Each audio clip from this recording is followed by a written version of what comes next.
Hello, everyone. Welcome to this exciting episode of the Roast and the Ceilings podcast. We have with us Shreya and Hasini from Cosmos Girliepops. Would you like to introduce yourselves?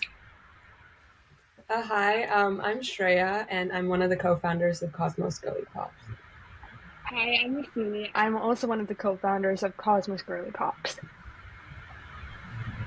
Okay, so first of all, just to get us started, what is Cosmos Girliepops? Can you just give us your little overview of what this organization is? Hasini, do you want to explain it? So basically, Cosmos Girliepops is an organization dedicated to empowering women in STEM, spreading awareness about STEM, and just getting everybody excited and engaging in STEM using videos, reels, and a lot more like informational facts. Can I ask where this name come from? Like, what inspired you guys to choose Cosmos Girliepops for this? Um, I think we used like girly pops first because I saw it like on the YouTube channel and I was like, isn't that cool? And then I was like, we could add our like little own twist. And then Trey was like, Cosmos. And then we just like meshed them together. And then we got Cosmos Girly Pops. and we've been friends for a long time, so I felt like the name was pretty fitting for us. Oh, that's cute. Is it just you two who co-founded, or are there more people? Or is it just you guys? Just us, yeah. So how's that been, like, working together? Like, have you found that you're just having fun doing it, or are you finding that it's more challenging too? I mean, I'd like to think we're having fun. We Yeah. don't live too close, so it's a bit hard to coordinate stuff. But either way, we still have fun, like reaching out to a lot of people and spreading information about STEM for women and things like that. Yeah, so for our viewers who might not have checked you out, can you give us some examples of the type of STEM content that you do or your personal STEM interests? Okay. So I can go first. So I'm aspiring to be an engineer in the future. I don't know which field yet. We'll see about that later. But so basically on Cosmos Girly Pops, I take mostly like the engineering side and the computer science side, while Shreya takes the astrophysics, the physics part, and the astronomy side. And what we usually do is we make like fun reels, funny reels, and we also do educational content, like about like what mechanical engineering is, for example. And yeah.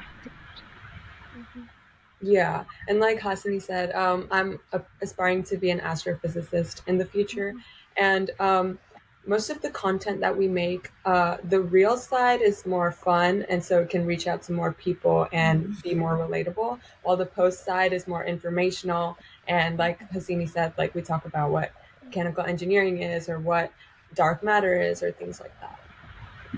That's really great.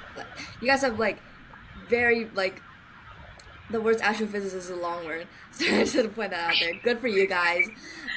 But I just wanted to mention, you guys very specifically mentioned that your content is catered towards women in STEM. So can I ask you guys a little bit about what made you see that there was the need there to get more women in STEM? Like, what motivated you to do that specifically? For me especially, I've seen like a lot of things happen. Like when it's like women in STEM, for example, I'm on a robotics team, mainly predominantly male, right? And it's really hard for me to like show myself and prove myself, right? And seeing me like sort of like get shoved down by men and like other males, right? I didn't want that to happen. So that was also one of the reasons why I wanted to like provide education and awareness to women in STEM, because I don't want them to go through the same struggles that I do at school and on my team too. Yeah, and adding on to that, just a specific experience that I had last year when I was in the AP Physics 1 testing room. Altogether, there were four girls max, and the rest of them were men. And even the coordinator was a man. So it was really hard to see, like, there's barely any women in this field. And looking at how male overpowered it is, I felt the need to like bring this idea to more women and reach out to more people so they can see the interesting things about it. For sure.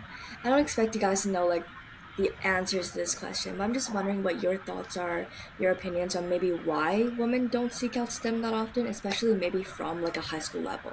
Like, why are women less likely to go and take an AP physics exam or join a robotics team? I think it's because like they're scared, in my opinion. I was really scared my freshman year, right? So I took like the most basic courses ever.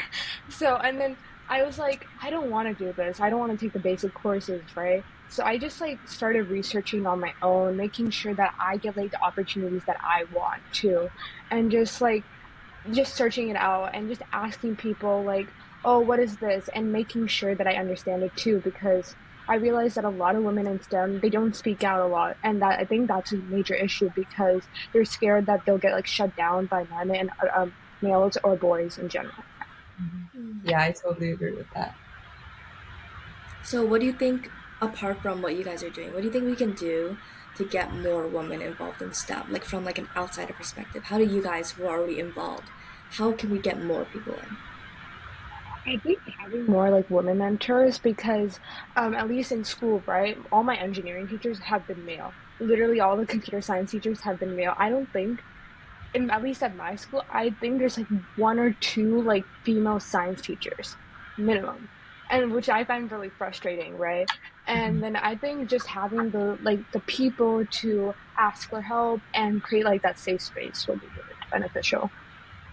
Yeah, I agree. And I feel like by having more women explain their experiences to more students, I feel like that could create an impact and kind of show how, like, Mm-hmm. it's not as bad as they think it will be. Mm-hmm. I'm really curious too.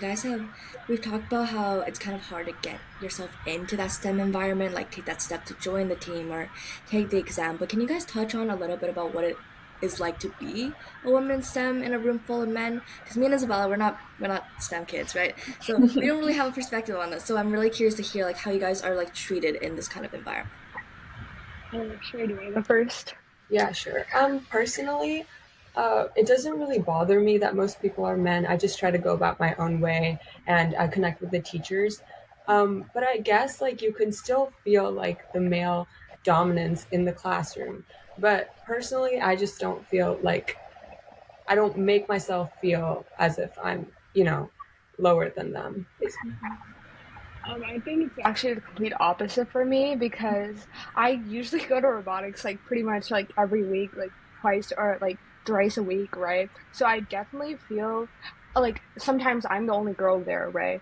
And there's like one more like female mentor, that's it. And I feel, and it's like I guess what they do is that they sort of like leave the easy tasks to me, the most menial and the most least important tasks to me, which makes me feel so bad. And then I don't want that same thing to happen to like the other kids who join who are girls, right? So I try to advocate for myself and them, right? But then another instance that happened was that I applied for some position, right? So that way I could help like these women or these girls who want to join the team, like get, okay, I can do this and I'm not going to get shut down because I don't want them to experience the same thing, right? But I could see all the bias stemming from the entire team. I can see how there's so many connections between those guys. They'll choose those guys over me, even though I might have the more experience than them because they just like them more. Oh my gosh, that is terrible. It's so interesting to see the two very, very different perspectives that you, Shreya, and Hasini have as women in STEM. I think I love that you're from two very similar areas but have such a different outlook or experience. And I'm just so curious how this has bonded you two together because you're close friends, but you're from different places in the world. And I'm just so curious how that started. So basically, we met each other in like third grade, and we went to the same elementary school and then middle school. I just moved to a different city like before like ninth grade, so basically we knew each other since then. So basically, I just probably ran a lot of my problems to her and my friends because we have this Oh. huge group chat. And I just like ran all my problems on there too. Yeah. I think that's such a fantastic idea. I think Maggie and I do that a lot too. When something comes up, we're like, gotta tell the group chat right away, gotta tell our girlies, right? Um, and I think that is such a great point because a lot of girls don't have that space, Yeah. especially when they're doing extracurriculars that are male dominated. So, how do you think that? without this already set friendships that we're so lucky to have, how can a girl find this space, find this group chat for her to rant to, for her to feel connected to? That's a good question. Personally, I feel like it can start off with like small friends, right? But if they want such a safe space, it's important to let go of the feeling of, being confined or like, oh, I can't say this stuff because they won't like me. You need to be more open to ideas and more people so they can, grow closer bonds and kind of make that safe space. Mm-hmm. Shreya, I want to circle back to something you said earlier that I found super interesting. You talked about how when you're in that room full of men, you and boys, you don't let yourself feel lesser than them. Like you don't let yourself feel like you're any different. And I'm really wondering if you have any tips for the girls out there who might need this mindset, who might need to be able to feel this way. Like how did you get to that point where you can feel like you're an equal? Ooh, that's a great question. I So to start off, I guess I don't really look at men as men. It's kind of weird, but I just look at them as people. They're just people. They're not anything greater than you, anything lesser than you, and you can collaborate with them. And if they ever make you feel like you're less than them, maybe like try to show them what you've done or prove to them that you're just as good as they can be. And women are in no way, shape, or form less than men at all. So I always like to think like, oh, we're all humans in the end. There's no like, oh, I'm not, smaller than this guy is or anything like that. So I think that mindset of thinking that we're all humans in the end is very helpful for me. Wow.